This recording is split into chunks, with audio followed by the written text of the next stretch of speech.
السلام عليكم. تعالوا اقول لكم ايه الطريقه اللي انا دخلت بيها حسابي بعد ما اليوتيوب لغالي الحساب البنكي اللي انا كنت عاملاه، مع العلم ان حسابي كان مصري.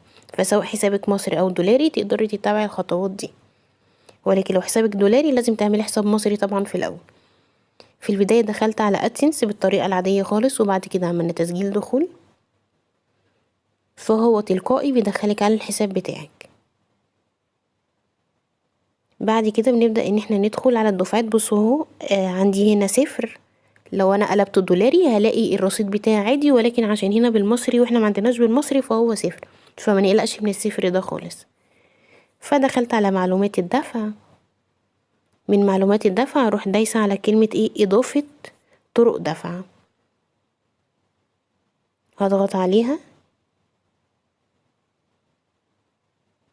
هيفتح معايا بقى طالب مني الاسم زي ما هو موجود في الحساب البنكي بتاعك بالظبط. تكتبيه بقى الحروف انجليزي، بتكتبيها كابيتال زي ما مكتوبة بالظبط بتكتبيه. تاني حاجة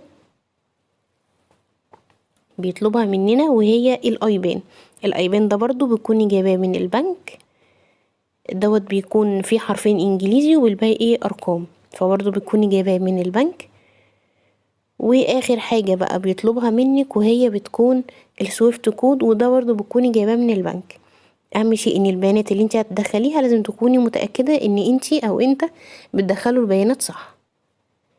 بعد ما تدخلي البيانات كلها كاملة هتروحي عاملة حفظ، وطبعا لازم تتأكدي ان محطوط صح قدام الضبط كطريقة دفع اساسية.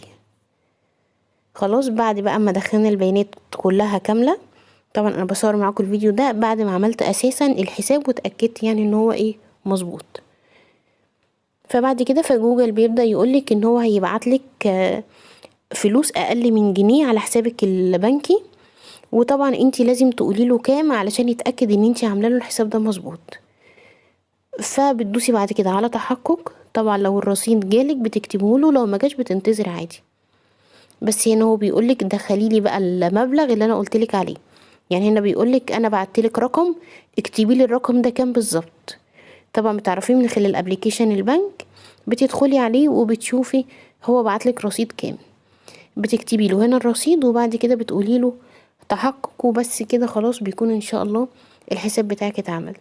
طب لو انت عايزة بقى تعرفي رصيدك بالمصري كام، بتدخلي على صفحتك اللي هي في استوديو اليوتيوب، وبتخشي على الاعدادات وبتيجي تفعليها من هنا كده، بتخليها بالجنيه المصري زي ما انتم شايفين كده.